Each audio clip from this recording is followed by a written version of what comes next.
Le sud de l'État de l'Ohio est l'endroit rêvé pour les amateurs de sport de plein air. Mais la quiétude de cette région est ébranlée en 1989, lorsqu'un tireur tue, sans mobile apparent, un homme. Il s'agit du premier d'une série de meurtres inexplicables. Un forcené semble faire une chasse à l'homme le long des routes rurales de l'Ohio.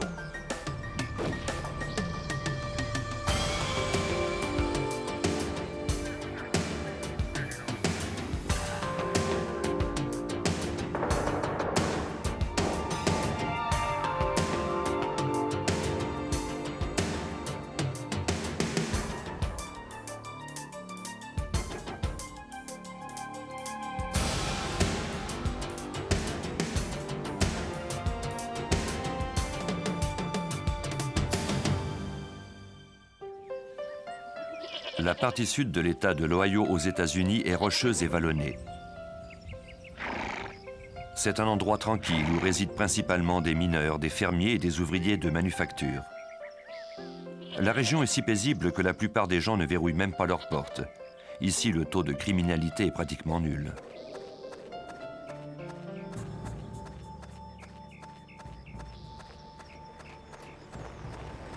Le samedi matin 1er avril 1989, Donald Welling, 35 ans, partit faire son jogging. Il emprunta les petites routes de Tuscarawas County. Ce matin-là, sa course fut brutalement interrompue par un coup de feu. Il fut tué par un projectile de carabine en plein cœur. La mort fut instantanée. Il n'y avait aucun indice ni mobile apparent.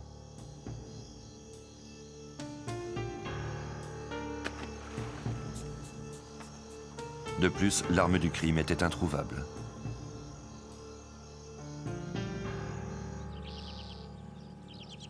« 19 mois plus tard, le samedi matin 19 novembre 1990, Jamie Paxton, 21 ans, de Bannock, se leva à l'aube pour aller chasser au tir à l'arc.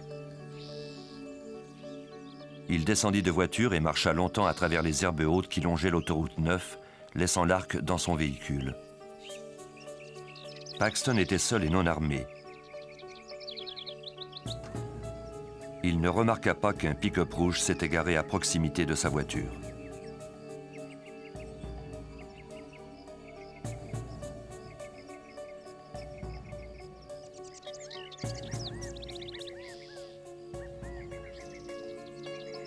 Le tireur était silencieux et prudent.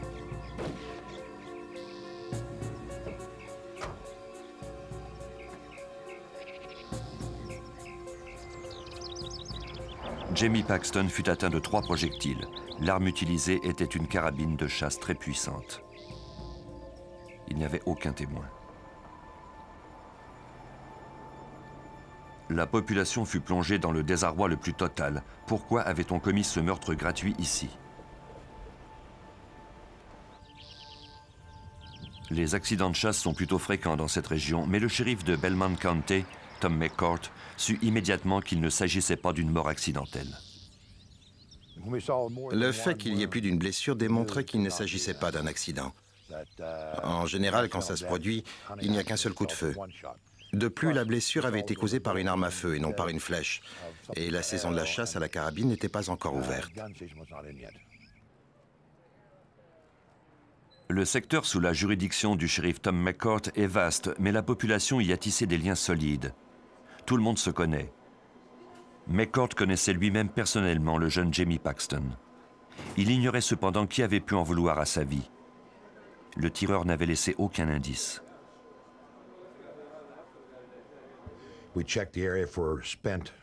Nous avons inspecté le secteur, cherché des douilles à l'endroit d'où le tir provenait, mais nous n'avons rien trouvé. Nous avons également cherché des projectiles près du corps de la victime. Nous avons même utilisé un détecteur de métal pour nous y aider. Les policiers interrogèrent les membres de la famille, les amis et les connaissances de Paxton. Malheureusement, aucun d'entre eux ne pouvait s'expliquer ce meurtre. De toutes les personnes que nous avons interrogées jusqu'à aujourd'hui, on ne lui a jamais reconnu d'ennemi. Le shérif McCourt était aux prises avec le meurtre gratuit d'un jeune homme au passé irréprochable. Cet homicide semblait impossible à résoudre. Il n'y avait aucun témoin, aucun indice, pas même une hypothèse sur ce qui avait pu se produire. La mort de Jamie affligea profondément sa mère, Jean Paxton. Dans l'espoir de susciter une réaction de la part du tueur, elle demanda au responsable du Martins Ferry Times Leader, le quotidien de la région, de publier ses lettres. Chaque fois que j'écrivais, je récitais une prière et je demandais à Dieu de m'aider à trouver les mots qui rejoindraient l'individu qui avait tué mon fils. Les lettres avaient un ton passionné et direct. À celui qui a tué mon fils Jamie, serait-il plus facile de vous écrire des mots haineux? J'en suis incapable. Je ne ressens pas de haine envers vous, mais plutôt une grande tristesse d'avoir perdu mon fils.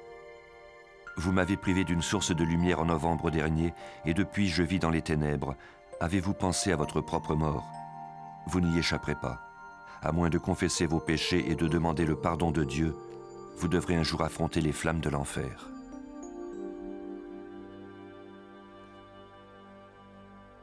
Le meurtrier eut-il connaissance de ces lettres?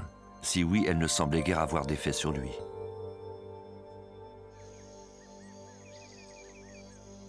Le 28 novembre 1990, 18 jours après le meurtre de Paxton, Kevin Loring, 30 ans, chassait dans la région de Muskingum County, à environ 60 km de l'endroit où Paxton avait été tué. Il prit un peu d'avance pendant que ses amis terminaient leur repas.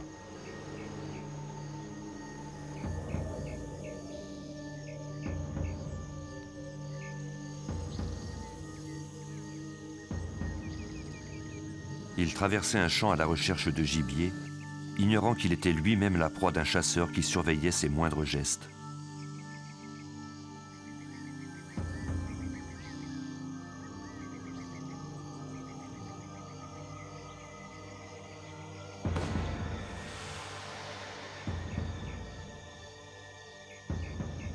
Loring fut tué d'un projectile à la tête.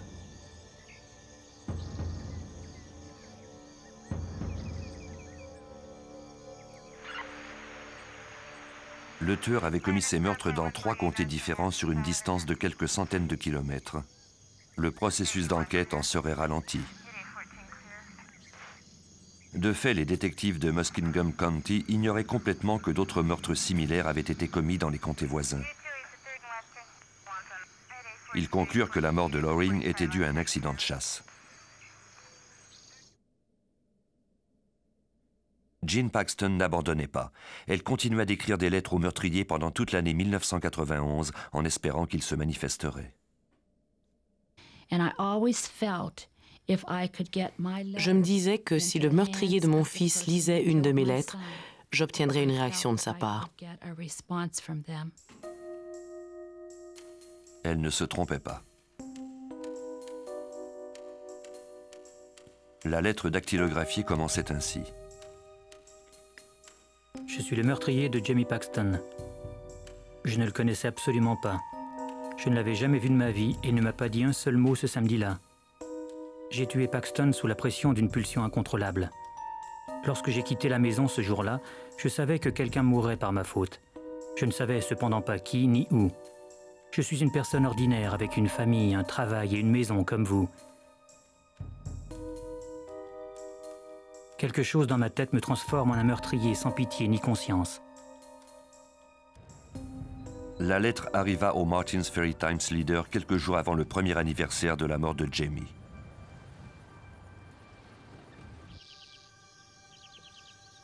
Le meurtrier y décrivait la mort du jeune homme dans les moindres détails.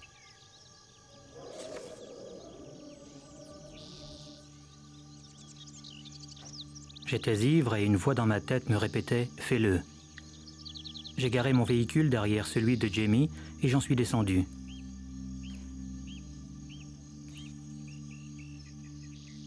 Jamie marchait très lentement. Il descendait la côte et se dirigeait vers la route. J'ai épaulé ma carabine et je suivais ses mouvements à travers la mire. J'ai pris au moins 5 secondes à faire la mise au point. Je voulais viser le mieux possible.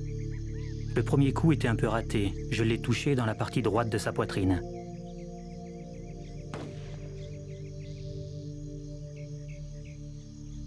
Il a gémi puis est tombé. Je voulais être sûr qu'il était bien mort, alors j'ai tiré un autre coup en visant entre sa hanche et son épaule. Il était étendu face contre terre. J'ai fait un mouvement brusque avec mon arme et je l'ai atteint au genou. Il n'a plus bougé. 5 minutes après avoir tué Paxton, je buvais une bière en essayant de tout oublier. Je n'avais pas prémédité de le tuer, pas plus que j'aurais prémédité de tirer sur une bouteille dans un dépotoir. Vous avez raison de me détester, mais je pense à Jamie tous les jours, exactement comme vous, sans doute. Pour le shérif McCourt, cette lettre était un bon début. Cet indice allait peut-être le mener au meurtrier. Il espérait trouver la machine à écrire ou l'arme dont il s'était servi.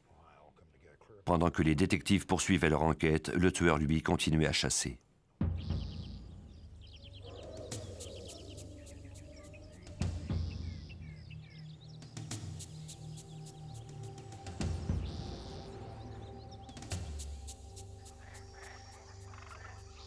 Le samedi 14 mars 1992, après avoir travaillé toute la nuit, Claude Hawkins termina son quart de travail à la Pittsburgh Plate and Glass.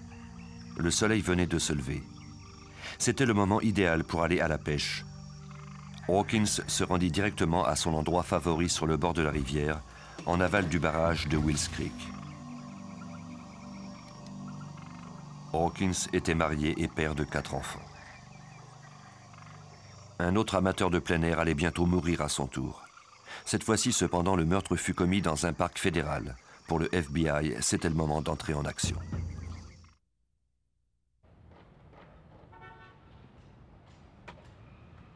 Le FBI avait dépêché des agents pour enquêter sur un meurtre qui s'était produit dans un parc fédéral. Des détectives des 3 comtés impliqués ainsi que des représentants du service de la faune de l'Ohio se joignirent à eux pour former une escouade tactique. Ils constatèrent rapidement qu'ils disposaient de peu d'indices. Dans chacun des cas, le tueur n'avait eu aucun contact avec la victime.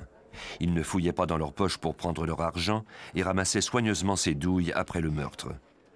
De plus, ils ne s'approchaient jamais de la voiture des victimes. L'agent spécial Harry Trombitus dirigeait les opérations à partir du bureau du FBI de Columbus, en Ohio.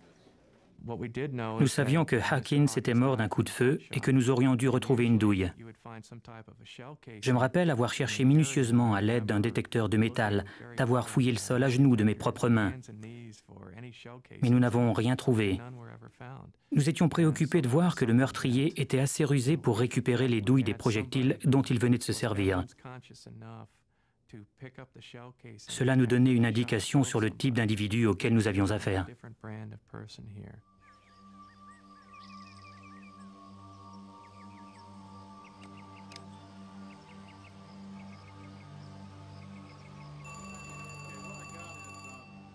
Les membres de l'escouade dressèrent la liste des similitudes entre les cas. Toutes les victimes étaient des hommes de plein air, 2 chasseurs, un pêcheur et un adepte de jogging. Au moment du meurtre, ils étaient tous seuls, en forêt ou dans la nature, et ils avaient tous été tués par une carabine très puissante. 3 de ces meurtres s'étaient produits pendant le week-end. Chaque fois, le meurtrier avait pris soin de ne laisser aucun indice derrière lui. Il n'y avait qu'une seule explication possible. Un tueur en série sévissait dans la région.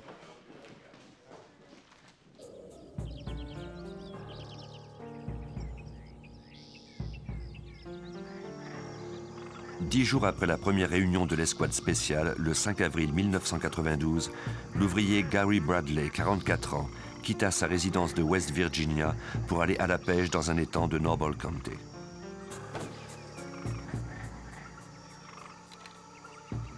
Sa femme et ses 3 enfants ne le reverraient plus jamais.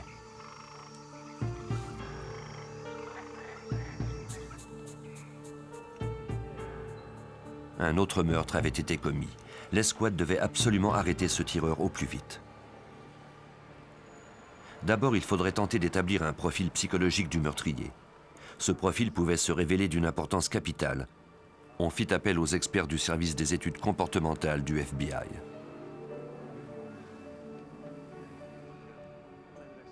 C'est le major Dan Shyok du bureau du shérif de Coshocton County qui dirigeait l'escouade.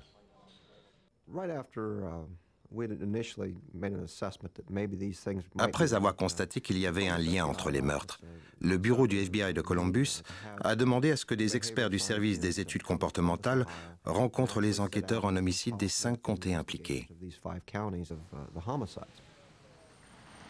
À partir de seulement quelques informations, les experts du FBI de Quantico en Virginie peuvent dresser le profil d'un individu. Larry Ankrum travaille pour le service des études comportementales. C'est à lui que fut confiée la tâche de dresser le profil du tueur. Il analysa toutes les informations colligées par les détectives et plus particulièrement la lettre adressée à Gene Paxton. Ce qui était clair, c'est qu'il avait le profil du tireur isolé qui évite l'affrontement direct, qui préfère agir à distance. On note souvent la même chose chez les incendiaires. Il nous fallait donc chercher des suspects qui avaient commis d'autres sortes de méfaits, d'autres types d'infractions de cette nature, comme celui de tirer dans des fenêtres, dans des pneus d'auto, de blesser volontairement des animaux ou d'allumer des incendies.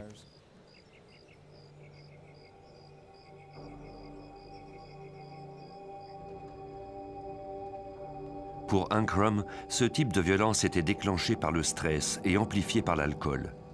Maintenant, l'escouade disposait au moins d'un profil pour poursuivre son enquête.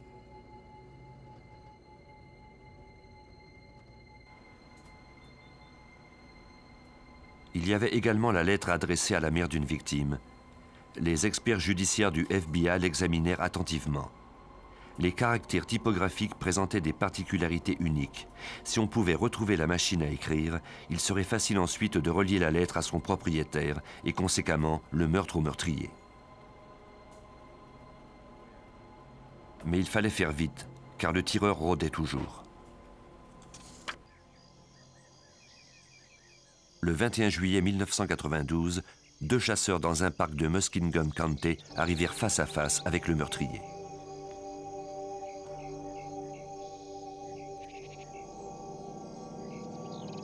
Les 2 hommes se frayaient un chemin parmi les broussailles lorsque l'un d'entre eux découvrit avec stupeur qu'un homme pointait son arme dans leur direction. Les 2 hommes se mirent à crier et leur assaillant se précipita vers son pick-up rouge.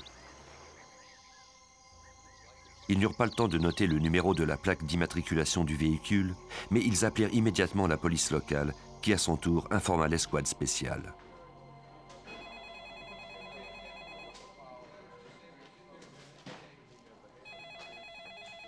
Au cours des 6 premiers mois de 1992, les membres de l'escouade vérifièrent les antécédents de plus d'une centaine de suspects qu'ils éliminèrent ensuite. Au mois d'août, soit 3 ans après le début des meurtres, l'enquête ne progressait plus. Les membres de l'escouade décidèrent alors de la rendre publique dans l'espoir qu'ils obtiendraient plus d'informations. Les téléphones se sont mis à sonner presque instantanément.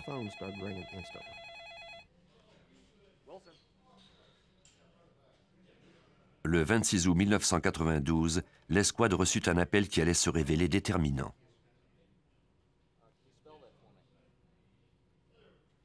L'homme au bout du fil s'appelait Richard Fry. Il leur parla d'un de ses amis d'adolescence qui s'appelait Thomas Dillon.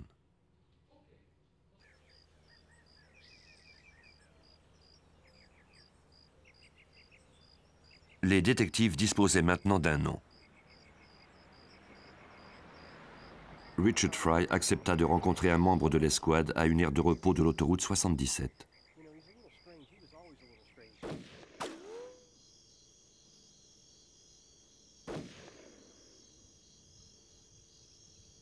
Les 2 hommes se plaisaient à rouler dans les secteurs ruraux de l'Ohio et à tirer sur des panneaux de signalisation ou sur de petits animaux. Le comportement de Dillon avait cependant fini par lui paraître étrange, voire même violent. Dillon était fasciné par les tueurs en série comme Ted Bundy. Il aimait également tuer des animaux domestiques ou du bétail et allumait des incendies au hasard. Fry s'était marié et depuis les années 80, il n'avait plus repensé à son ami bizarre. Mais en 1989, il avait rencontré Thomas Dillon par hasard au cours d'une exposition d'armes à feu à Cleveland. Dillon l'avait invité à faire une balade avec lui, comme dans le bon vieux temps. Les vieilles amitiés sont parfois tenaces. Richard Fry avait donc accepté de se balader en auto sur les routes de campagne de l'Ohio, tout en buvant une bière et en tirant sur des panneaux de signalisation. Mais il avait constaté que l'état de son ami s'était détérioré. Dillon avait même demandé à Fry s'il le croyait capable d'avoir tué quelqu'un. Il lui avait ensuite expliqué qu'il était plus facile de tuer au hasard en prenant soin de perpétrer les meurtres dans des comtés différents pour ralentir le processus d'enquête. Lorsqu'il avait lu le communiqué de presse, Fry avait immédiatement pensé à Thomas Dillon. Il donna le signalement de son ami ainsi que la description de son véhicule. Un pick-up rouge exactement comme celui qu'avaient aperçu les deux chasseurs. Le lieutenant Walt Wilson du bureau du shérif de Tuscarawas County était membre de l'escouade. Depuis que le cas avait été porté à l'attention des médias, son travail consistait à suivre toutes les pistes. La description de Thomas Dillon correspondait au profil dressé par les experts du FBI et méritait qu'on s'y attarde. J'ai commencé par examiner les informations que nous avait données M. Fry. Je me suis ensuite rendu à Canton, l'endroit où travaillait Thomas Dillon. Dillon était dessinateur industriel depuis plus d'une dizaine d'années au service d'aqueduc de la région.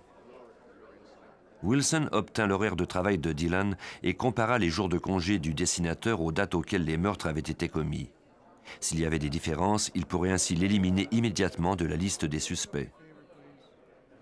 Mais il en fut incapable. Dillon ne travaillait pas les week-ends, période où la plupart des meurtres avaient été commis. Cela ne prouvait rien. Toutefois, il constata que Dillon avait pris congé à 2 reprises pendant la semaine. Le 28 novembre 1990, le jour du meurtre de Kevin Loring, et le 21 juillet 1992, celui où les deux chasseurs avaient aperçu l'homme à la carabine. Peut-être le détective était-il sur une piste.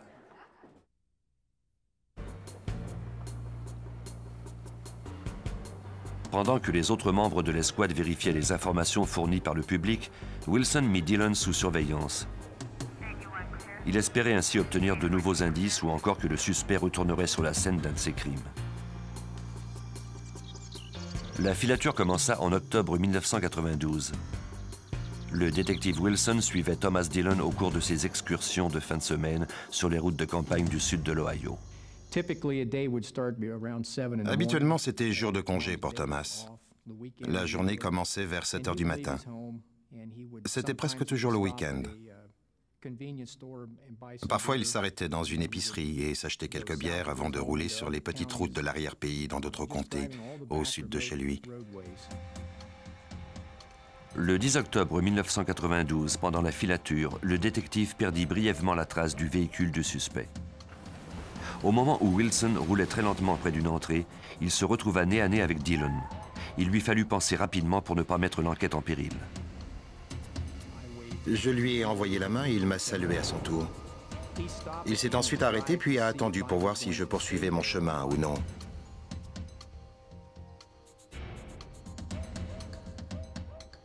Wilson ne pouvait risquer d'être identifié. Il laissa Dillon filer. Je craignais qu'il ne s'arrête et ne me demande ce que je faisais à cet endroit. Je ne voulais surtout pas qu'il voie mes radios et tout le matériel que je trimballais dans ma voiture.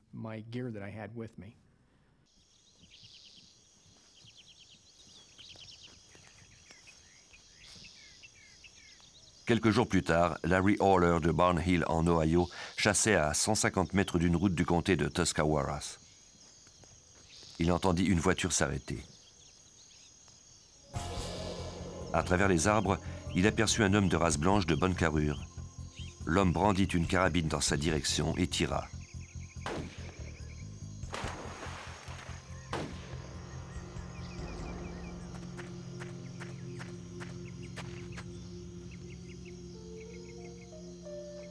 Haller s'en tira indemne, mais il était terrorisé. Il vit le pick-up s'enfuir à vive allure. La description de l'assaillant ressemblait à celle de Dillon, mais Haller fut cependant incapable de l'identifier formellement. Thomas Dillon était le suspect numéro 1 dans cette affaire.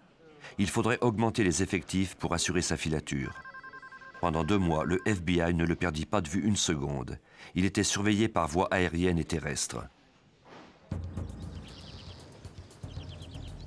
Dillon tirait sur les panneaux de signalisation, lançait des pierres dans les vitres des voitures. C'était exactement le type de vandalisme décrit par Ankrum dans le profil psychologique. Il était inutile de l'arrêter pour ces délits mineurs, car on risquait ainsi de compromettre l'enquête en cours. Surveiller quelqu'un sur une route de campagne en plein jour n'est pas une tâche facile.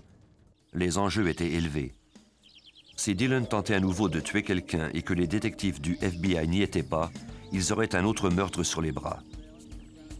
En revanche, s'ils étaient repérés par Dillon, ce dernier tenterait de les semer ou alors il cesserait toute activité criminelle. La voiture de filature où prenaient place l'agent Trombaitis et le capitaine Shryock devait demeurer très loin derrière le véhicule du suspect. Il leur fallait davantage compter sur la patrouille aérienne. Si quelque chose arrivait, ils passeraient à l'action. Un jour, ils eurent la peur de leur vie. Les détectives étaient loin derrière Dillon lorsque l'unité aérienne donna l'alerte. Devant Dillon, ils avaient repéré la victime idéale du tireur. Une personne en train de faire son jogging matinal, mais cette fois-ci, c'était une femme. Elle était seule. Si Thomas Dillon était bien le meurtrier, cette femme serait à coup sûr une proie irrésistible pour lui. Trombaitis et Shryock étaient nerveux. Ils espéraient éviter le pire et se mirent à accélérer. Dillon roulait lui aussi en direction de la femme.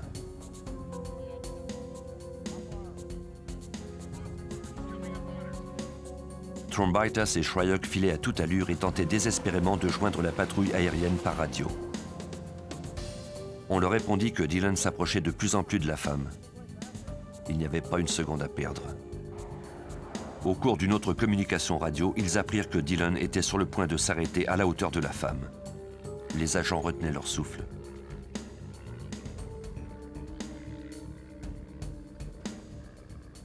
Puis Dillon la doubla.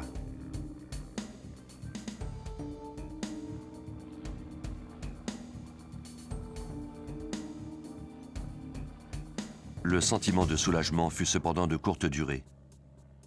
L'unité aérienne informa les détectives que le véhicule avait emprunté une route secondaire. On ne le perdait pas de vue. L'endroit précis où tourner serait indiqué à Trombaitis et Shryock le moment venu. Le suspect tourna de nouveau à droite. Avait-il décidé de faire une boucle pour revenir à la route principale? Les agents au sol entrèrent en contact avec l'unité aérienne. La femme était-elle toujours là? Dillon tourna de nouveau à droite jusqu'à ce qu'il se retrouve à nouveau sur la route où il avait aperçu la femme. On pouvait craindre le pire. Il allait la rejoindre à nouveau. Trombaitis hurla dans sa radio où se trouve-t-elle, mais il était impossible de la repérer du haut des airs. Elle devait forcément être devant Dillon. Dès qu'il la rejoindrait, il essaierait de la tuer.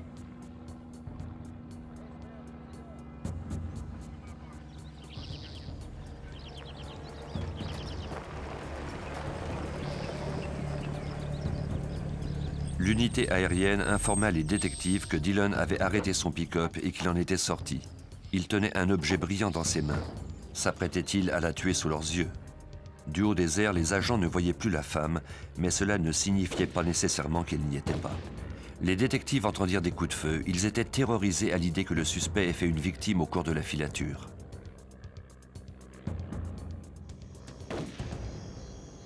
De l'avion, on les informa que Dillon avait simplement tiré sur un stop. Ce jeu du chat et de la souris était insoutenable pour les membres de l'escouade. La tension était énorme.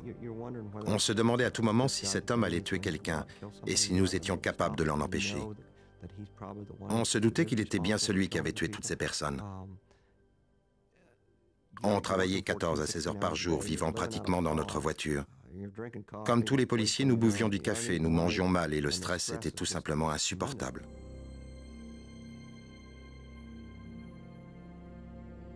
Heureusement, le filet continuait de se resserrer autour du suspect. Dans sa lettre, le meurtrier avait admis être préoccupé par la mort de Paxton. Il disait d'ailleurs qu'il s'était rendu au cimetière.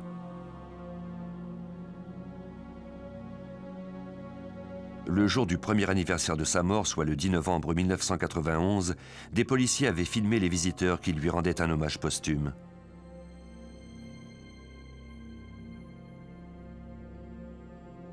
Les détectives visionnèrent le matériel. Parmi les visiteurs, ils reconnurent l'homme qu'ils surveillaient depuis quelque temps, Thomas Dillon. Il ne restait plus qu'à trouver des indices pour procéder à son accusation. Après le 2e anniversaire de la mort de Jamie Paxton en 1992, des détectives affectés à la surveillance de Dillon le virent entrer dans l'immeuble du Times Leader, le journal local. Il était venu se procurer une copie du journal de la veille. Ce numéro contenait tous les détails du service commémoratif de Paxton. Les preuves indirectes commençaient à s'accumuler, mais sans indices concluants tels que des projectiles, une arme ou encore sa machine à écrire, les détectives étaient dans l'impasse. La population du sud de l'Ohio vivait dans la peur depuis maintenant 3 ans. Certains craignaient même de s'adonner à leurs activités de plein air. Il fallait arrêter ce forcené au plus vite. Il n'y avait pas d'autre alternative que d'arrêter Thomas Dillon avant qu'il ne tue à nouveau. Les détectives mirent un plan au point. Ils prévoyaient l'arrêter pour possession d'armes illégales et en profiteraient pour lui faire croire qu'il l'avait vu commettre un meurtre en espérant qu'il passe aux aveux. Sans preuve balistique et avec un chef d'accusation mineur, les agents du FBI avaient besoin de ses aveux. Trombaitas pensa à tout.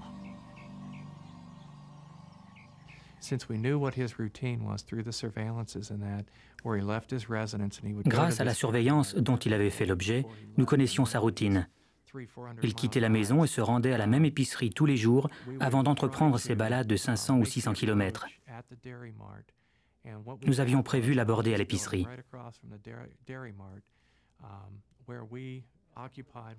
Juste en face, il y avait un immeuble. Nous nous sommes installés dans le sous-sol. Le détective Wilson et moi-même avons fixé sur le mur une carte géographique des secteurs où il se promenait. Nous avons ajouté des photos de scènes de crime, des articles de journaux. Nous voulions qu'il ne puisse pas résister à la mise en scène et qu'il n'ait d'autre choix que de s'asseoir avec nous et d'avouer ses crimes.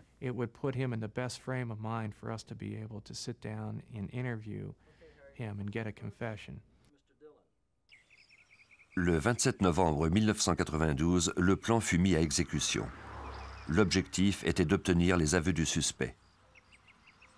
Nous avions prévu nous approcher de lui au moment où il sortirait de l'épicerie, nous présenter et lui demander de nous suivre volontairement dans l'immeuble d'en face, en lui disant que nous avions des informations à partager avec lui, que certaines choses pouvaient l'intéresser.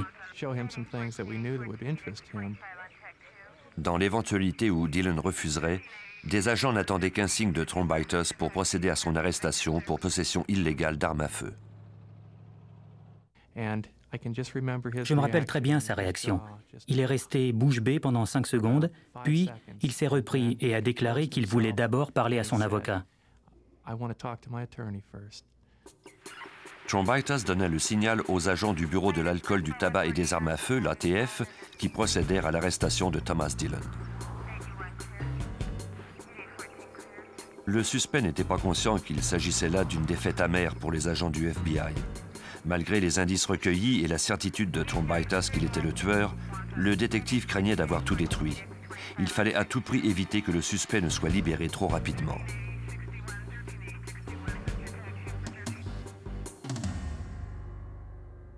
Au moment de l'arrestation de Dillon, d'autres détectives de l'escouade spéciale étaient en train de perquisitionner sa maison. Ils espéraient obtenir des preuves de sa culpabilité. Malheureusement, ils ne découvrirent rien de vraiment important, sauf une carte géographique sur laquelle Dillon avait indiqué l'emplacement d'incendie qu'il avait allumé ou d'actes de vandalisme qu'il avait commis. Quant au suspect, il refusait catégoriquement de parler. Quand il a dit qu'il voulait parler à son avocat, c'était déjà trop tard. Nous sommes retournés au restaurant pour commander un café. Tout à coup, on nous a annoncé qu'il voulait nous parler. Walt et moi-même sommes montés dans notre voiture et nous avons filé à toute vitesse à la prison de Stark County. Trombaitas et Wilson montrèrent à Dillon tous les indices incriminants qu'ils avaient recueillis, les photographies, les bandes vidéo, les coupures de journaux.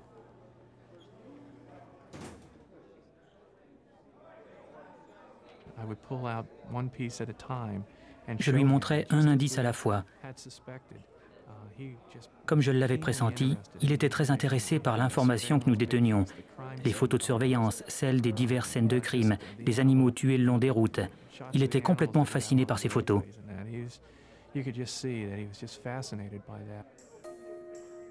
Malheureusement, Dillon refusait toujours de parler. Il déclara qu'il ne voyait aucune utilité à passer aux aveux. Le FBI était à nouveau dans l'impasse. L'accusation ne reposait que sur une possession d'armes illégales et l'avocat du suspect considérait que sa détention n'était pas justifiée. À moins de trouver quelque chose rapidement, il faudrait malheureusement libérer Thomas Dillon.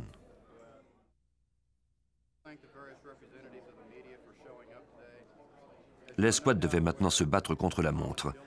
Une autre conférence de presse fut organisée au cours de laquelle on demanda au public toute information relative à un éventuel commerce d'armes avec le suspect.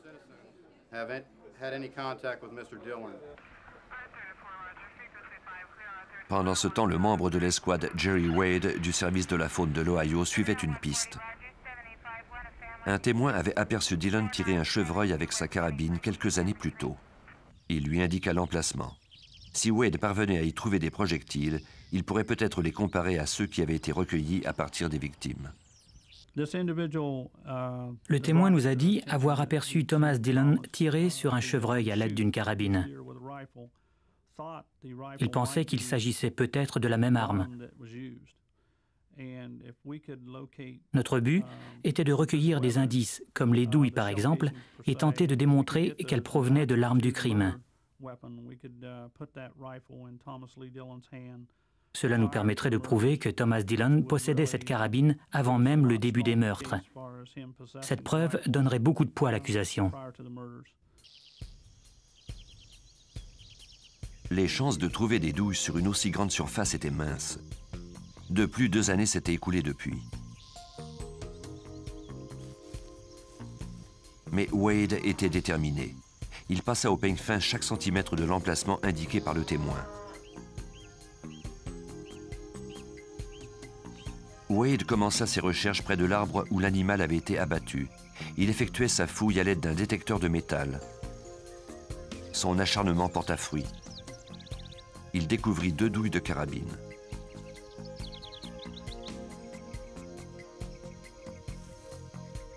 On put par la suite déterminer que la même arme avait servi à abattre Gary Bradley et Claude Hawkins.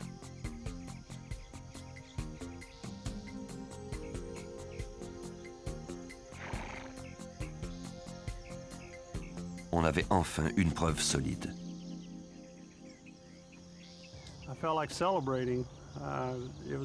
J'avais envie de célébrer. C'était absolument incroyable de trouver ces douilles après si longtemps. Le témoin n'était pas complètement certain de l'emplacement de l'arbre. Les lieux avaient changé depuis, on avait enlevé une clôture.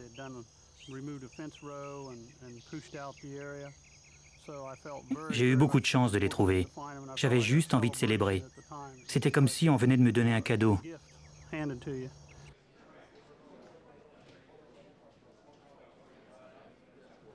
Pendant ce temps, la conférence de presse retransmise par les médias avait rejoint un vaste auditoire. On espérait que quelqu'un du public allait se manifester. Le 4 décembre, au quartier généraux de l'escouade spéciale, le capitaine Shryock était en charge des appels téléphoniques. Un homme du nom de Hal Cope était à l'autre bout du fil. Il avait acheté une arme d'un individu qui correspondait à la description de Thomas Dillon lors d'une exposition d'armes à feu le printemps précédent. La date précise était le 5 avril, soit le jour même du meurtre de Gary Bradley.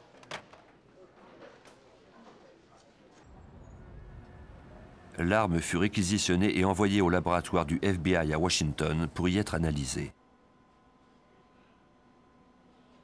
L'agent spécial Paul Schraker est expert en balistique pour le FBI. Lorsque le projectile traverse le canon de l'arme, il est en contact direct avec la paroi interne.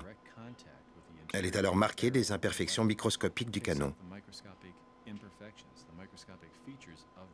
C'est comme si cette balle portait maintenant l'empreinte de l'arme. Les fragments de projectiles recueillis à partir des victimes Claude Hawkins et Gary Bradley furent également examinés par les experts du FBI. Il nous est toujours possible de procéder à une analyse, même si nous ne disposons que de fragments.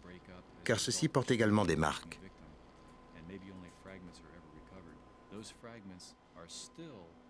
Ils ont conservé l'empreinte de l'intérieur du canon et nous permettent de déterminer de quelle arme ils proviennent.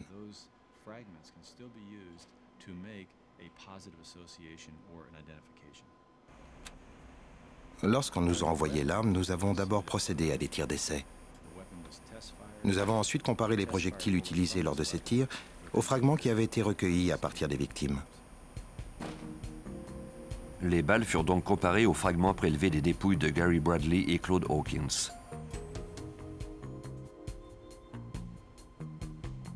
La conclusion, l'arme que Al Cope avait achetée de Thomas Dillon était la même que celle qui avait tué les deux hommes. Le FBI disposait enfin d'une preuve solide de la culpabilité du suspect.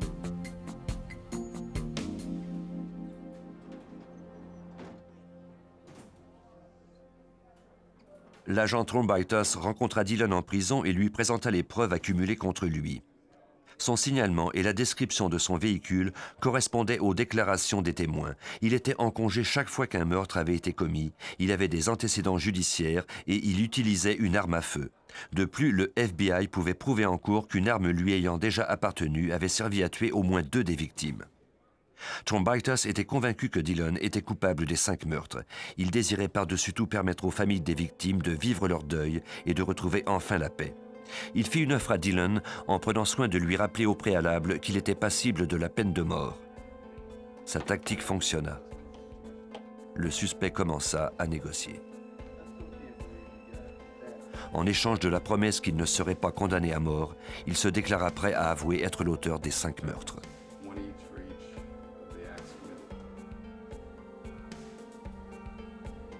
Le 9 juillet, il passa enfin aux aveux.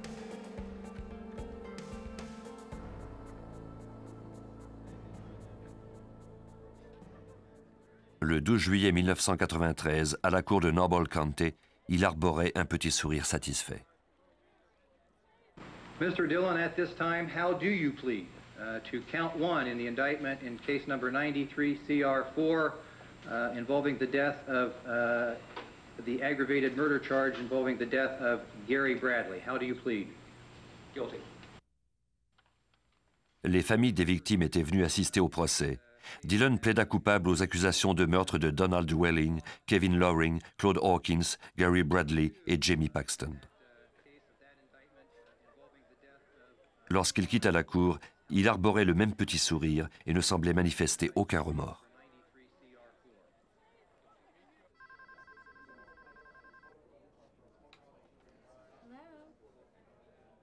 Une journaliste locale fit état de son attitude en cour. Dillon l'appela à maintes reprises de sa prison. Il se vantait de ses crimes et semblait apprécier la célébrité que lui avait apportée cette publicité. Il plaisantait sur ses meurtres, sauf un. Il refusait de parler de celui de Jamie Paxton. Jean Paxton, la mère du jeune homme, était en cour le jour de la comparution de Dillon. Jamie was everything Thomas Dillon could never be. Dillon is a coward. He hid behind a gun, and Jamie was not that way. J'ignorais que ce soir-là, Dillon écoutait les infos. Il a été très en colère lorsqu'il m'a entendu le traiter de lâche. Jean Paxton avait espéré affronter Dillon en cour, mais le fait qu'il ait plaidé coupable lui avait coupé l'herbe sous le pied. Elle demanda au shérif McCourt s'il était possible de lui parler. McCourt accepta. Dans la soirée, le téléphone sonna. Jean Paxton allait enfin pouvoir parler au meurtrier de son fils. Lorsque j'ai décroché le téléphone, je me sentais comme détachée. C'était comme si quelqu'un m'appelait pour me vendre quelque chose. Il m'a dit « Madame Paxton, c'est Thomas Dillon à l'appareil ». C'était presque trop pour moi. Le timbre de sa voix, sa façon de parler et cette arrogance. Dillon déclara à Jean Paxton qu'elle l'avait blessé quand elle l'avait traité de lâche. Je ne crois pas qu'il ait obtenu la réaction à laquelle il s'attendait de moi. Je crois que Thomas Dillon était prêt à affronter des cris, des insultes. Il aurait pu supporter ça. Mais je ne me suis pas abaissée à ce niveau. Je lui ai parlé comme une mère parle à son enfant et je crois l'avoir réellement touché. Après 3 ans d'attente, Jean Paxton sentait qu'elle avait enfin remporté la bataille contre Dylan. Je me sentais bien. Je suis sortie sur ma véranda et j'ai senti que pour la première fois depuis 3 ans, j'étais libre. J'étais libérée de Thomas Dillon. J'avais eu le dessus sur lui avec mes paroles. Je l'ai fait pour Jamie. Thomas Dillon avait laissé savoir très clairement qu'il ne voulait pas aller à la prison de Lucasville, la prison réputée la plus dure de l'Ohio. Jean Paxton s'organisa de son côté pour faire signer une pétition demandant qu'il soit envoyé précisément à cet endroit. En août 1993, elle obtint en cours que Dillon ne puisse pas se servir de ses crimes passés pour faire de l'argent. La femme de ce dernier avait en effet tenté de vendre son histoire à des producteurs d'Hollywood. Paxton et le sénateur de l'État Bob Nye firent voter une nouvelle loi interdisant aux meurtriers et à leurs familles de tirer un quelconque profit de leurs crimes. Thomas Dillon purge actuellement sa peine à la prison de Lucasville. Il ne sera éligible à la libération conditionnelle que dans 165 ans.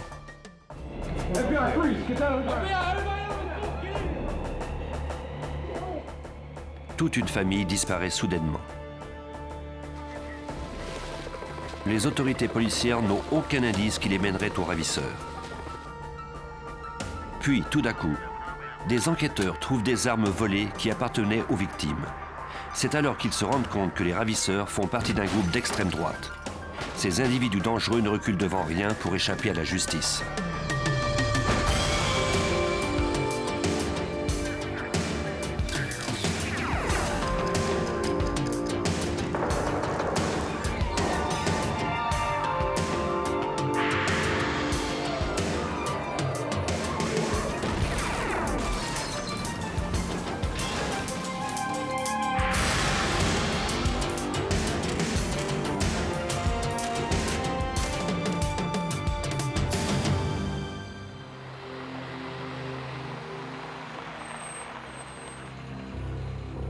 Janvier 1996.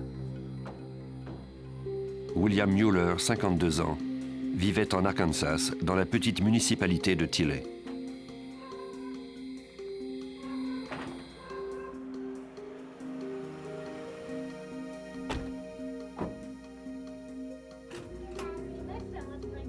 Mueller avait une passion pour les armes à feu.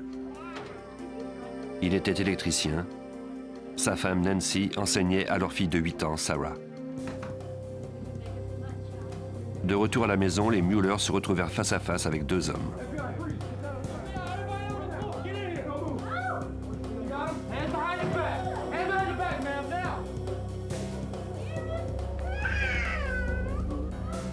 Ces hommes qui prétendaient travailler pour le FBI étaient en fait des imposteurs.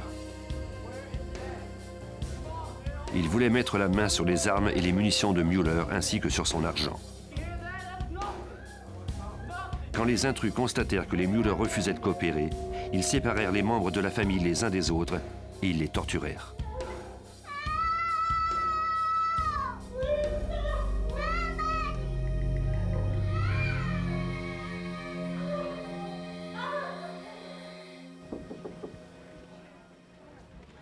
Earlene Branch, la mère de Nancy, devint de plus en plus inquiète car elle n'avait pas eu de nouvelles de sa fille depuis 2 semaines. Elle appela le shérif pour obtenir de l'aide. Elle lui expliqua qu'il arrivait souvent aux Mueller de partir en voyage pour assister à des expositions d'armes à feu, mais que sa fille l'appelait toujours à son tour. Le shérif Jay Winters connaissait bien les Mueller. Même si le comté voisin où il vivait n'était pas sous sa juridiction, il accepta de faire enquête. Il effectua des vérifications auprès des autorités du comté et il interrogea les voisins des Mueller. Il ne trouva aucune trace d'eux, mais leurs connaissances ne semblaient pas s'inquiéter outre mesure de leur absence. La réaction générale que j'ai obtenue n'était pas de la peur. On croyait simplement qu'ils s'étaient absentés pour un certain temps.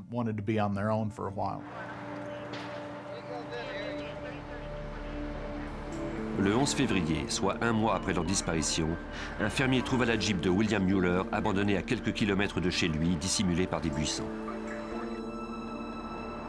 Le détective Aaron Duval du bureau du shérif de Pope County fut envoyé sur les lieux pour enquêter à ce sujet. C'était à environ 30 km au nord de Russellville, sur le bord de l'autoroute 7, derrière un buisson. On m'a demandé de me rendre sur les lieux. J'ai pris des photos du véhicule et de la remorque.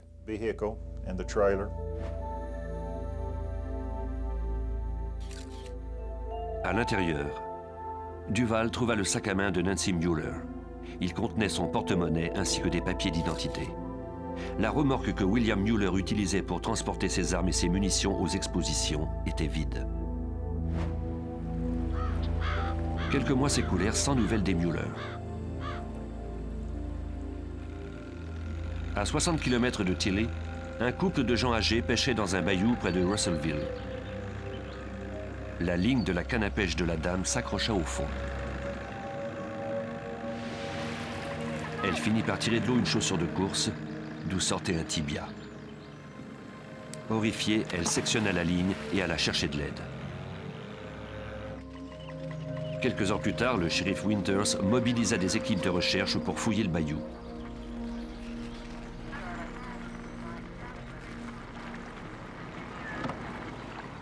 Ils en ratissèrent le lit avec de gros crochets de métal. Les plongeurs examinaient le fond de l'eau en même temps. À la fin de la journée, on avait retrouvé le corps partiel d'une victime d'homicide. Une pierre était attachée au torse avec de nombreux morceaux de ruban adhésif. La tête de la victime était recouverte d'un sac de plastique retenu également par du ruban adhésif. Les membres de mon équipe étaient troublés par cette affaire, car c'était fort différent de ce à quoi nous avons l'habitude. Il était évident qu'on avait exécuté cette personne de sang-froid. Les enquêteurs établirent qu'il s'agissait du corps d'une jeune fille. Ils crurent d'abord qu'il s'agissait d'une fillette de 6 ans qui avait été enlevée dans la région l'année précédente. Mais ils constatèrent bientôt que les vêtements ne concordaient pas avec ce que l'on savait de cette fillette. Peut-être était-ce donc le corps de Sarah Mueller. Le lendemain, on trouva en partie 2 autres corps dans les eaux du bayou. On avait lesté les 3 cadavres avec des pierres et recouvert leurs têtes de sacs de plastique retenus par du ruban adhésif. Les relevés dentaires, l'ADN ainsi que les vêtements indiquaient qu'il s'agissait bien de William Mueller, de sa femme Nancy et de leur fillette Sarah.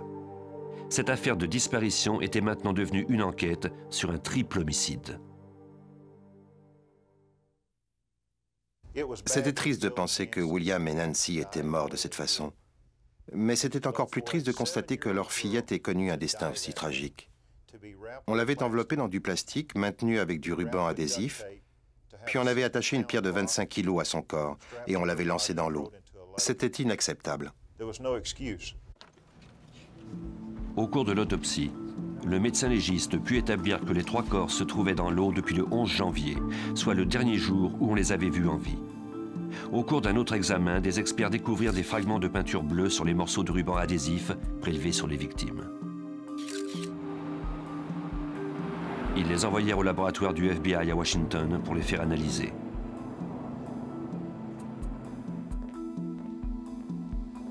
Un chimiste judiciaire détermina que c'était de la peinture automobile.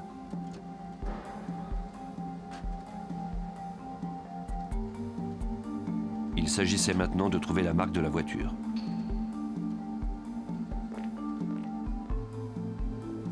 Grâce à une lumière infrarouge, le chimiste put déterminer la composition de la peinture. Il introduisit ces résultats dans une base de données informatisée qui contient les informations relatives à toutes les marques et les modèles d'automobiles depuis 1934. Grâce aux résultats de cette première analyse, les enquêteurs de l'Arkansas disposaient maintenant d'une piste. Le véhicule utilisé pour transporter le corps des victimes était vraisemblablement bleu. Nous avons découvert que c'était un bleu métallique. Le FBI est parvenu à déterminer qu'il s'agissait d'une voiture fabriquée par la General Motors. Les enquêteurs pensaient qu'il y avait eu 2 meurtriers. L'un d'eux devait conduire la voiture bleue qui contenait les corps, pendant que l'autre le suivait avec la Jeep de Mueller. Quand on avait largué leur corps dans l'eau, ils étaient sans doute déjà morts par suffocation à cause du sac de plastique sur leur tête.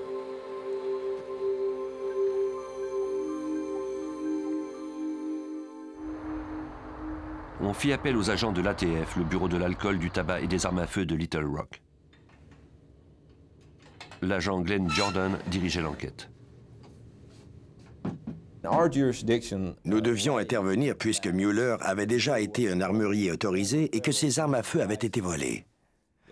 De plus, on savait maintenant que Mueller et le reste de sa famille avaient été assassinés. L'ATF disposait d'une liste détaillée des armes que possédait Mueller avant qu'il ne perde son permis d'armurier. Comme il n'en avait plus vendu officiellement depuis, on pouvait présumer que ces armes avaient été volées.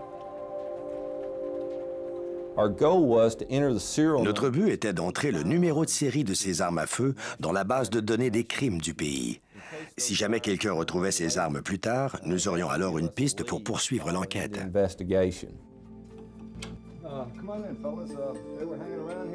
Les enquêteurs se rendirent chez Mueller et examinèrent ses biens. Depuis la mort de la famille, des parents s'étaient partagés leurs biens de valeur. On avait entreposé ce qui restait dans un garage.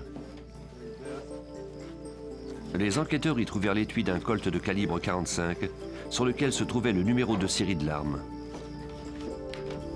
Toutefois, l'arme n'y était pas. Ils trouvèrent également une photo des Mueller en compagnie d'amis. Les agents de l'ATF introduisirent le numéro de série du Colt 45 dans leur ordinateur. Cela donna des résultats positifs. L'arme avait été en possession d'un certain Travis Brake. On l'avait arrêté 5 mois plus tôt à Seattle, dans l'État de Washington, pour possession illégale d'armes à feu.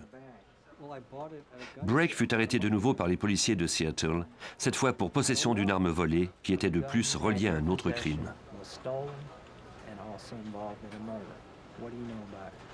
Jordan et Duval prirent l'avion pour Seattle afin de le rencontrer. Lorsque les policiers du service de police de Seattle l'ont interrogé, il leur a dit qu'il avait fait l'acquisition de cette arme lors d'une exposition dans la ville même. Il a ensuite donné une description des 2 individus qui lui ont vendu l'arme. Il se souvenait de l'un d'eux plus précisément. Les enquêteurs lui montrèrent une photo ayant appartenu au Mueller. Brake reconnut l'un des hommes qui lui avait vendu l'arme.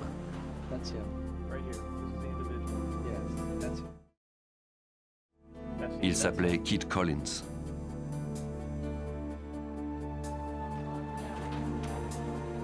En interrogeant les amis de William et Nancy, les agents apprirent que Collins était un de leurs amis intimes. Ils avaient participé à de nombreuses expositions ensemble. Les enquêteurs découvrirent alors que son vrai nom était Kirby Keogh. Ce dernier avait contrevenu à la loi à de nombreuses reprises relativement au commerce d'armes à feu. De plus, il était très actif au sein d'un mouvement qui prônait la suprématie de la race blanche. Les membres de plus en plus nombreux de cette faction anti-gouvernement étaient lourdement armés et considérés comme dangereux. Kirby Keogh devint le suspect numéro 1 dans le triple homicide des Mueller. Près d'1 an après le vol et le triple homicide de William, Nancy et Sarah Mueller, les enquêteurs étaient toujours à la recherche de leurs assassins. Ils avaient de bonnes raisons de croire que ces derniers étaient des militants racistes. À Sioux Falls, au Dakota, 11 mois après le crime, un agent remarqua une camionnette Chevy Suburban bleue garée dans un espace réservé aux handicapés.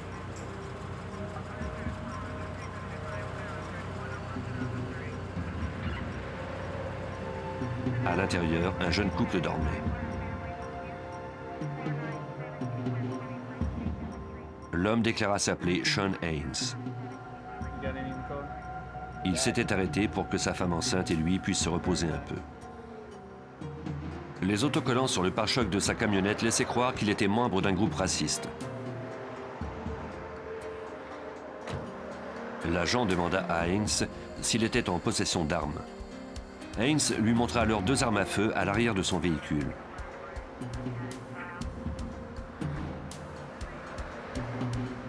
En vérifiant les numéros de série, l'agent découvrit qu'il s'agissait d'armes volées. Le fusil AR-15 provenait de la maison des Mueller dans l'Arkansas. Haynes fut arrêté. Quand les enquêteurs apprirent qu'on avait retrouvé une arme de Mueller au Dakota, ils se rendirent sur place pour interroger Haynes.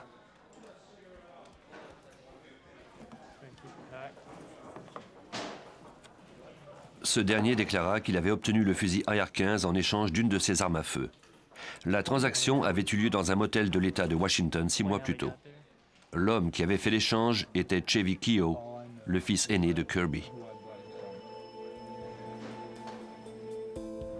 Pour l'étape suivante, les enquêteurs devaient interroger Chevy Keogh, mais encore fallait-il le trouver. Quelques semaines plus tard, le policier Harold Harker de la patrouille des autoroutes de l'Ohio était posté pour arrêter les automobilistes qui faisaient des excès de vitesse sur le territoire de la petite ville de Wilmington, près de Cincinnati. Il remarqua alors une Chevy Suburban bleue qui roulait sous la limite permise. Harker, aujourd'hui retraité, comptait alors 25 ans d'expérience. Il se rappelle le comportement étrange des passagers lorsqu'ils sont passés devant lui. Quand le véhicule s'est approché, j'ai remarqué qu'il n'y avait aucune plaque d'immatriculation à l'avant. En me croisant, le conducteur a fait comme s'il ne me voyait pas. Il n'a pas regardé ma voiture de police. Il avait les deux mains sur le volant et regardait droit devant lui. Pourtant, le passager me regardait avec insistance et il s'est tourné pour me suivre du regard par la fenêtre arrière. Dans l'État de Washington, les véhicules doivent avoir une plaque minéralogique à l'avant et à l'arrière. Harker appela le poste de police pour qu'on vérifie le numéro de la plaque arrière de la camionnette. Il prit le véhicule en filature en attendant la réponse. Cette plaque d'immatriculation était bien celle du véhicule, mais elle n'était plus valide. J'ai alors décidé d'arrêter ce véhicule une fois rendu à Wilmington, où les voies d'accotement étaient plus larges. La voiture de police était équipée d'une caméra vidéo installée sur le tableau de bord. Harker avait un micro sur sa chemise.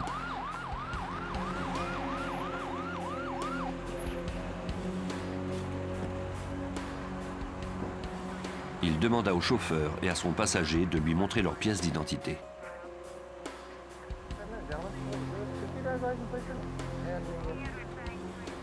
Harker commença à avoir des soupçons quand les deux hommes déclarèrent qu'ils n'en avaient pas. Le conducteur parlait avec précipitation, tandis que le passager regardait droit devant lui sans rien dire. À ce moment-là, j'ai craint pour ma sécurité. Je voulais qu'ils sortent de leur véhicule pour les isoler l'un de l'autre. Je voulais asseoir le conducteur dans mon auto pour mieux maîtriser la situation.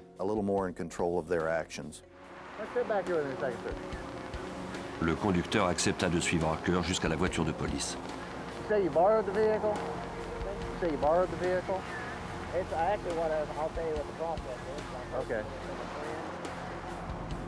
Mais quand le policier commença à le fouiller, il fit un bond vers l'arrière et se mit sur la défensive. Il s'est éloigné de moi et il m'a dit qu'il ne voulait pas se faire violer ainsi. Ce sont les mots qu'il a utilisés. Au cours de ma carrière de 25 ans comme patrouilleur, je n'avais jamais entendu quiconque utiliser une telle expression. De plus, l'apparence des deux jeunes hommes, le fait qu'ils aient des coupes de cheveux militaires et que le conducteur porte une veste des Marine Corps, m'a poussé à croire qu'ils étaient peut-être dans l'armée.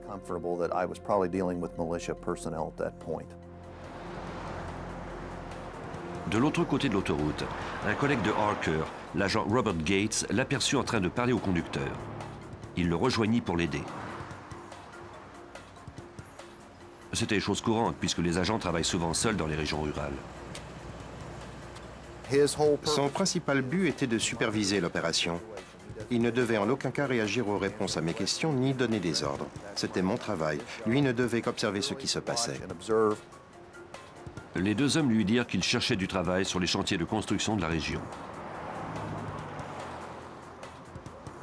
Harker informa le conducteur que si son passager, lui, ne pouvait pas lui donner de pièces d'identité, il devrait lui confisquer son véhicule. Le conducteur prit alors la fuite.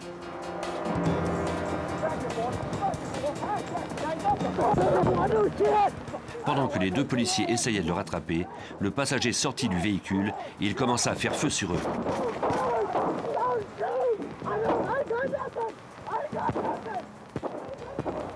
Il prit ensuite la fuite pendant que Harker tentait toujours d'arrêter le conducteur. Son bras resta coincé dans la portière, mais il parvint à s'en libérer. L'autre suspect disparut dans les bois. Gates se mit à sa poursuite.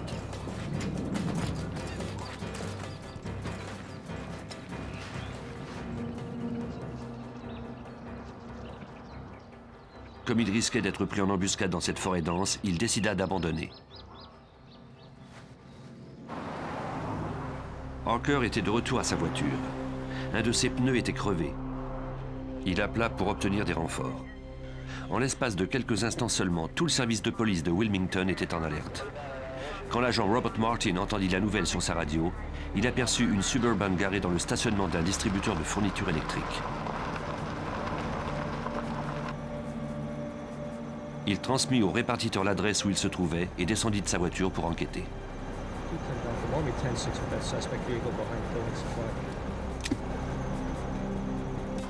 Le conducteur de la Suburban ouvrit alors le feu sur lui.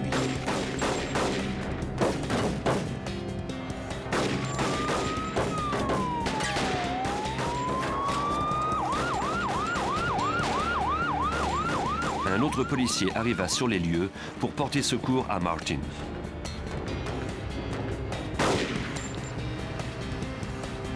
Le suspect disparut dans le quartier industriel. Il avait tiré des projectiles de calibre 32 et blessé un passant.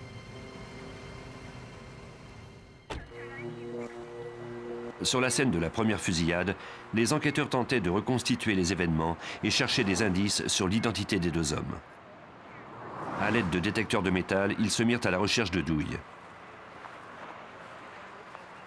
Le secteur fut méticuleusement photographié et les indices recueillis un à un.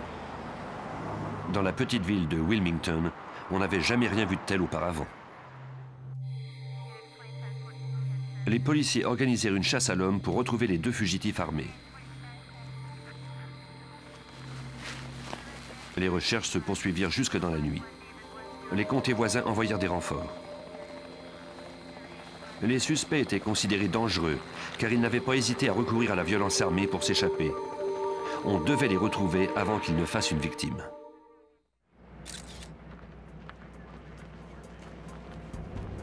Les agents de l'ATF et de la police de l'Ohio examinèrent la Chevy Suburban abandonnée sur la deuxième scène de fusillade. Ils se mirent à la recherche d'empreintes digitales.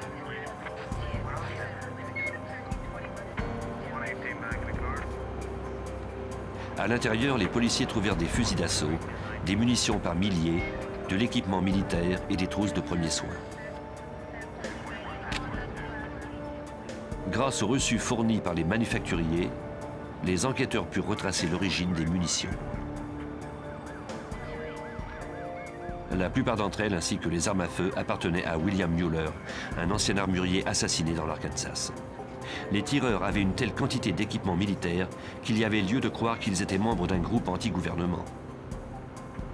Les enquêteurs de l'Ohio avisèrent le FBI de leur découverte.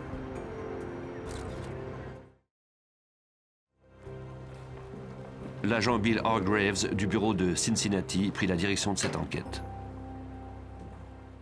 Ce cas est rapidement devenu une affaire de terrorisme intérieur, principalement à cause de ce qu'on avait découvert dans la Suburban. Les suspects transportaient de nombreuses armes à feu, des munitions, des uniformes, de l'équipement et de fausses pièces d'identité de policiers.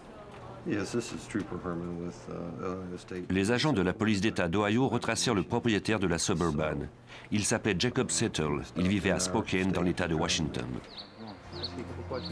Settle déclara que le jour des fusillades, il était en compagnie d'amis dans l'État de Washington, soit à plus de 3000 km de l'Ohio. Il avait vendu son véhicule à un certain Chevy Keogh. Cela devait prendre plusieurs jours aux autorités policières pour corroborer les déclarations de Settle. Les agents comparèrent ensuite la photo du permis de conduire de Settle aux images des fugitifs captées sur vidéo.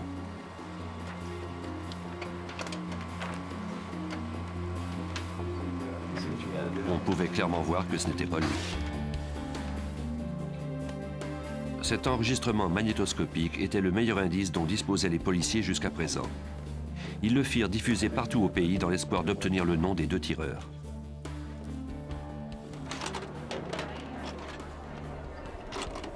La diffusion de ces images au bulletin de nouvelles porta fruit. Une journaliste de l'État de Washington reconnut le conducteur. C'était un raciste d'extrême droite qu'elle avait interviewé quelques années plus tôt dans le cadre de l'émission Hard Copy. Il s'appelait Chevy Keough. En Arkansas, les détectives de Pope County qui enquêtaient sur le meurtre de la famille Mueller visionnèrent l'enregistrement vidéo où apparaissait Chevy Keough. Pour la première fois, ils purent voir son visage. Comme ce dernier était soupçonné du triple homicide, ils apportèrent leur soutien aux policiers de l'Ohio ainsi qu'aux agents fédéraux. Duval et Jordan s'envolèrent pour l'Ohio pour y rencontrer l'agent du FBI, Hargraves, et échanger les informations dont ils disposaient. Ils lui firent part du fait que les meurtriers avaient utilisé un véhicule de la General Motors de couleur bleue pour transporter les victimes. Cette information était intéressante, puisque les suspects avaient abandonné une Chevrolet Suburban bleue après les fusillades. De plus, on avait trouvé des armes de Mueller à l'intérieur. Si les échantillons de peinture de la Suburban étaient identiques aux fragments trouvés sur les victimes, cela signifiait que Chevy Keough était impliqué dans les meurtres de l'Arkansas.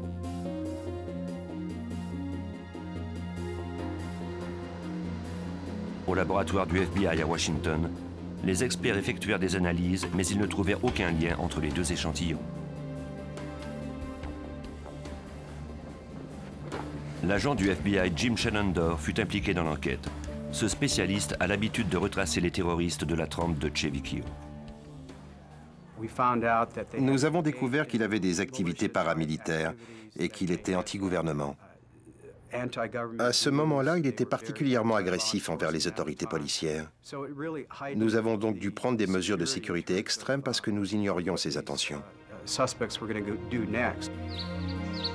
Un agent de la police d'État de Washington qui espérait recueillir davantage d'informations à propos de Chevy Keough rencontra son père Kirby chez lui à Colesville. Il lui demanda d'abord d'identifier les hommes sur l'enregistrement magnétoscopique. Kirby ne reconnut pas Chevy, mais il déclara que l'autre homme était son plus jeune fils, Shane. Nous avons trouvé cela plutôt étrange, parce qu'il était plus facile d'identifier le conducteur, qui était bien Chevy, que l'autre, Shane.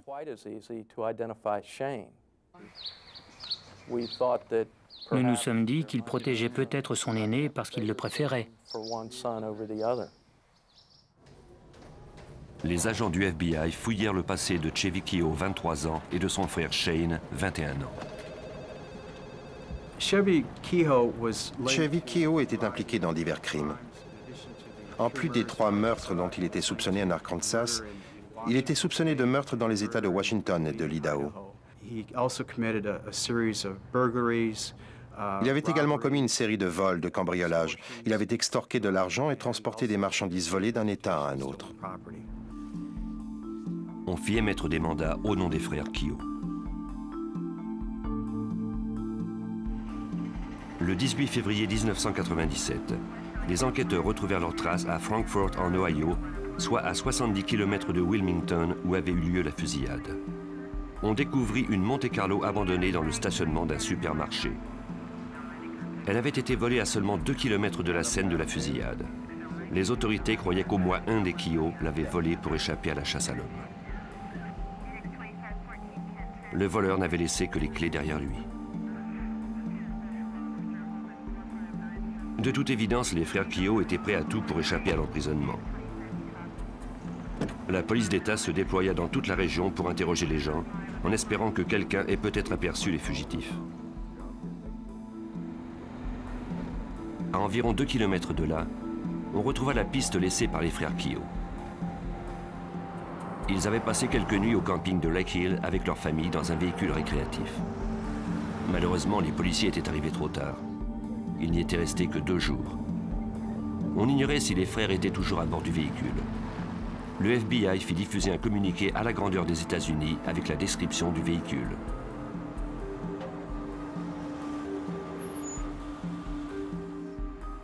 Quelques semaines s'écoulèrent.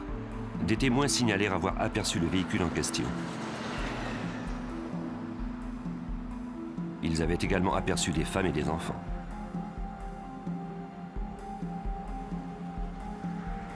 Chaque fois qu'on envoyait des policiers faire enquête, le véhicule était déjà reparti.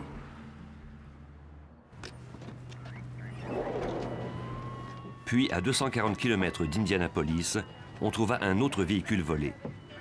À l'intérieur, les policiers découvrirent des vêtements ainsi qu'un reçu d'essence signé par Chevy Keough. Il n'y avait cependant aucune trace de son frère Shane. Cette camionnette avait été volée à une vingtaine de kilomètres de l'endroit où Chevy avait abandonné sa Suburban après avoir fait feu sur un agent de l'Ohio. Les Keough avaient encore une longueur d'avance sur la police. Les nombreuses voitures volées indiquaient qu'ils n'abandonneraient pas tant que les autorités ne les auraient pas arrêtés.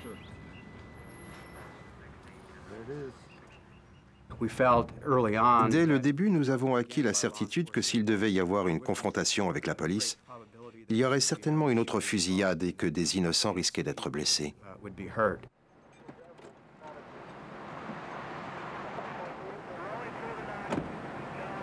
Quelques jours plus tard, un agent de patrouille des autoroutes du Wyoming trouva le véhicule récréatif des Keough en panne, abandonné sur une route déserte.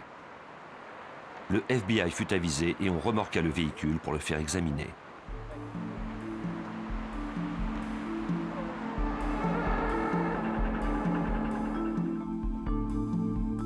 Le service de police de l'État du Wyoming obtint un mandat. On fouilla le véhicule et l'on nota tout ce qu'il contenait. Comme la Suburban, ce véhicule contenait de nombreuses munitions, des armes à feu, de fausses vestes du FBI et des insignes de policiers. Une découverte mit un frein soudain à leurs recherches.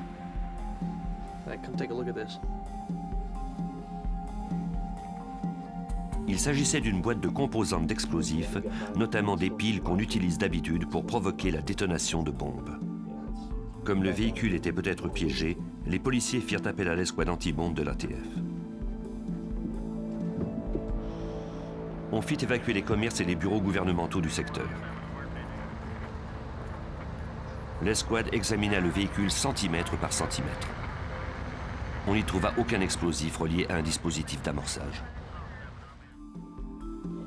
Grâce aux reçus trouvés à bord du véhicule, on put reconstituer l'itinéraire des 2 frères depuis leur départ de l'Ohio. Ils avaient traversé la Virginie, la Caroline, l'Alabama, le Texas et le Montana avant d'abandonner leur véhicule au Wyoming. Il n'y avait malheureusement rien qui pouvait suggérer l'endroit où ils se trouvaient maintenant.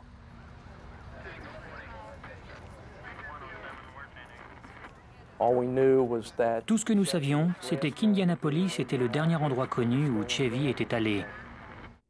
C'était là qu'on avait retrouvé la camionnette volée. Nous avons donc supposé que Shane Keough et les familles étaient allés jusqu'à Casper, où le véhicule était tombé en panne. La piste se terminait là. Le FBI et l'ATF annoncèrent publiquement qu'ils s'étaient associés pour offrir une récompense en échange d'informations pouvant mener à l'arrestation des 2 frères et à leur inculpation. Cette affaire était très grave. Il y avait eu attaque de policiers. De plus, ces individus avaient des liens avec des groupes qui prenaient la suprématie des Blancs, et ils étaient dangereux. Nous avons donc pu offrir une récompense de 60 000 $ à quiconque nous aiderait à les arrêter.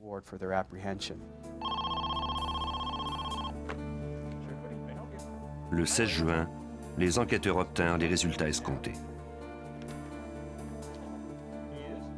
Un shérif de Stevens County dans l'État de Washington avait reçu un appel d'un ami de Shane Keough. Ce dernier voulait se rendre à la police. Le suspect de 21 ans finit par se rendre et décrivit en détail les activités de son frère et lui depuis les derniers mois. après la fusillade de Wilmington, Shane avait volé une voiture et il était allé au terrain de camping. Là, il avait fait venir sa famille et celle de son frère. Puis, il s'était rendu au Wyoming, où Chevy les attendait. Peu après, le véhicule récréatif était tombé en panne. Shane déclara aux enquêteurs que son frère et lui avaient finalement trouvé refuge avec leur famille sur un ranch isolé du sud de l'Utah. Un fermier et sa femme leur avaient offert de les loger et de les nourrir en échange de travail sur le ranch. Bientôt, la situation se détériora. Chevy était incapable de contrôler son tempérament explosif.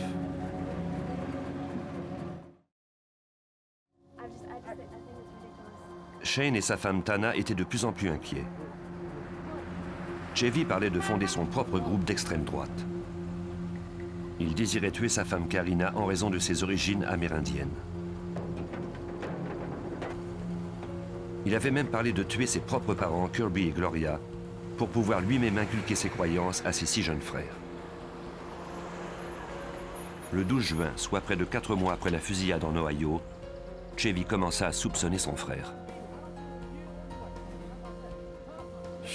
Shane nous a raconté qu'il s'était battu récemment. Il craignait pour sa vie ainsi que pour celle des autres membres de la famille. Shane confia aux policiers que son frère avait encore en sa possession de nombreux objets ayant appartenu au Mueller. Chevy lui avait dit avoir étouffé les membres de cette famille. Shane, n'ayant pas la moindre idée de ce qu'il ferait par la suite, avait quitté le ranch avec sa famille en pleine nuit et roulé pendant plus de 1600 km pour retourner dans l'État de Washington. Les enquêteurs examinèrent la camionnette de Shane à la recherche d'autres indices. Les experts du laboratoire constatèrent que le véhicule, qui était enregistré au nom de Chevy Keogh, avait été repeint. Le chimiste judiciaire Ron Menold nous explique.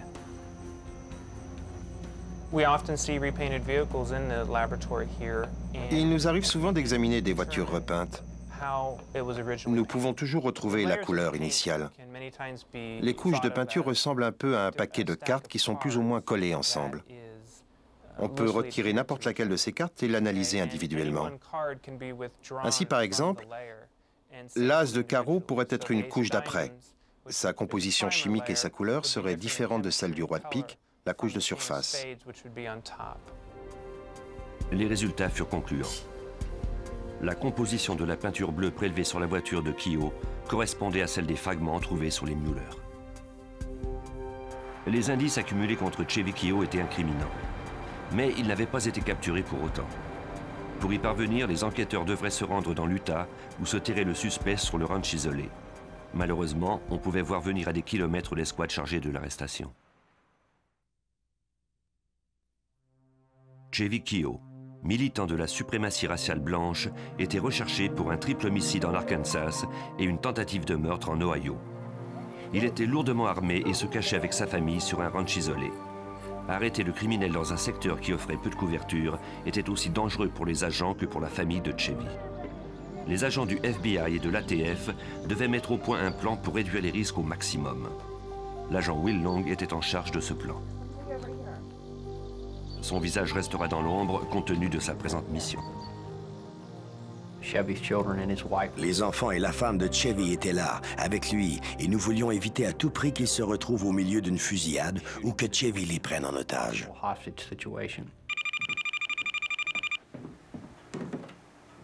Long demanda l'aide du fermier Rodney Levitt à qui appartenait le ranch. Ce dernier accepta d'aider le FBI car il était préoccupé par le sort des enfants de Chevy. Il nous a confié que Chevy Keogh se rendait régulièrement à Cedar City à sa demande pour faire des courses reliées aux travaux de la ferme. Et justement, ils avaient déjà prévu que Chevy se rende en ville pour acheter de la moulée. C'était l'occasion idéale pour l'arrêter dans ce magasin, parce qu'à cet endroit, nous pouvions mieux maîtriser la situation. Les agents disposaient de 2 heures avant l'arrivée de Chevy et Levitt. 2 heures, c'est court. Nous avons posté des unités de surveillance le long de la route afin qu'ils puissent nous tenir au courant de la façon dont se déroulait le déplacement de Keogh et Leavitt vers la ville. Le plan fonctionnait parfaitement jusqu'à ce que Chevy décide de faire un arrêt imprévu. Les agents du FBI ne savaient pas si Keogh avait senti le piège et s'il allait tenter de prendre la fuite.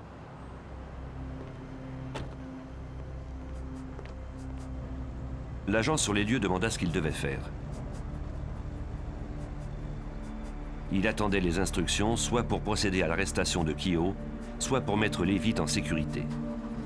Pendant un moment, personne ne savait ce qui allait arriver.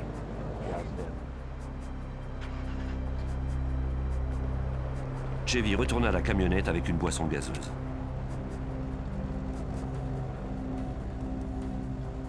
Chevy ne semblait pas se douter de ce qui se tramait et il reprit la route. En ville, plus de 25 agents attendaient l'arrivée des 2 hommes. Des tireurs étaient installés sur les toits et le magasin était cerné.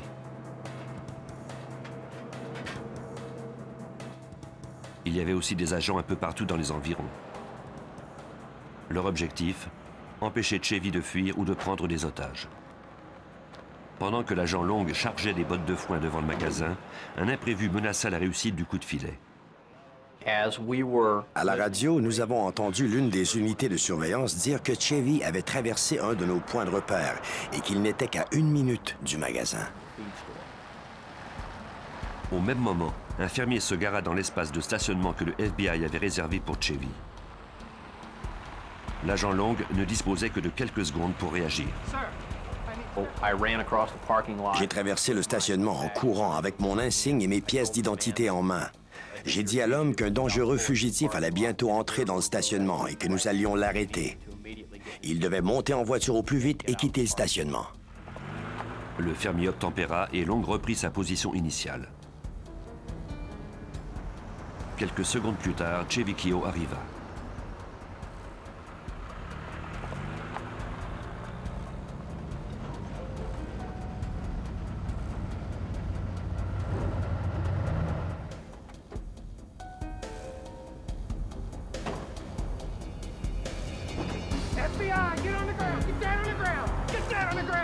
Long et son équipe se ruèrent sur le présumé meurtrier, ne lui laissant pas le temps de saisir une arme. Après 5 mois d'une chasse à l'homme qui s'était déroulée à l'échelle du pays, le FBI captura enfin Chevy Keogh.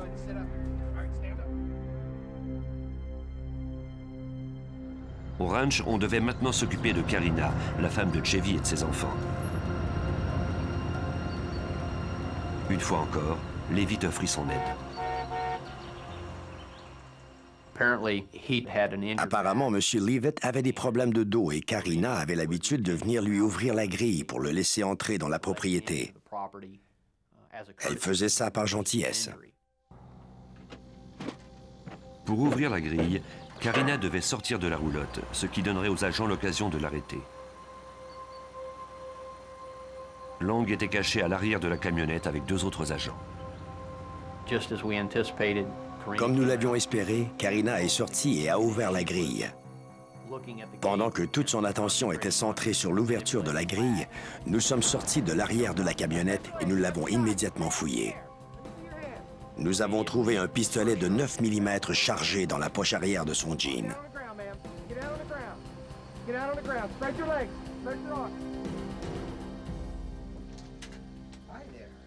Long obtint un mandat pour fouiller la roulotte de Keogh située sur la propriété de Leavitt.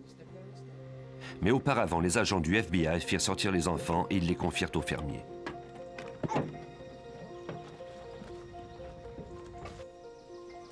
À l'intérieur, Long découvrit une armurerie bien fournie. Chevy Keogh s'attendait à un éventuel siège et il avait placé des armes chargées dans chacune des fenêtres. Les 2 frères étaient enfin en détention. On les conduisit dans l'Est où ils devaient répondre à 16 chefs d'accusation. Chevy devrait d'abord comparaître en Arkansas pour des accusations de compétence fédérale. Une fois les deux hommes en détention, le procureur Paula Casey disposait de quelques mois pour monter le dossier. Les agents fédéraux ainsi que Aaron Duval et Jay Winters sont venus ici et ils m'ont montré des indices de tous les crimes commis dont ils disposaient. Après les avoir examinés un à un, nous avons compris qu'il s'agissait d'une affaire de racket.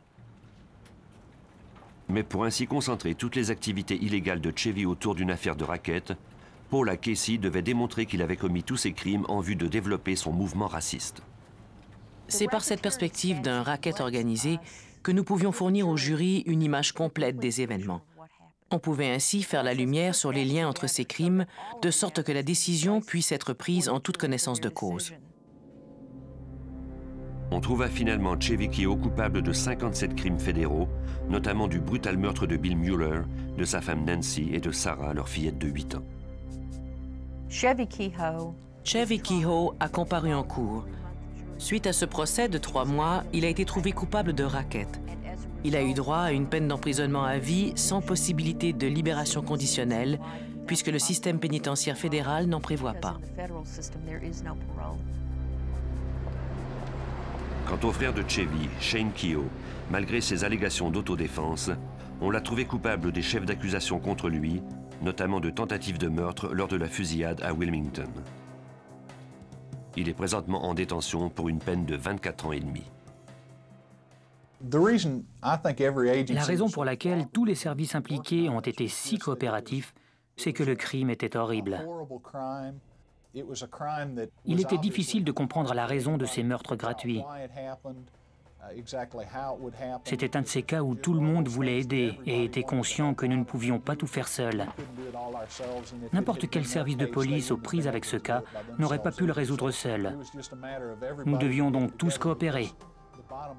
Au bout du compte, nous avions affaire à de vrais brutes. Notre but commun était de mettre ces criminels derrière les barreaux.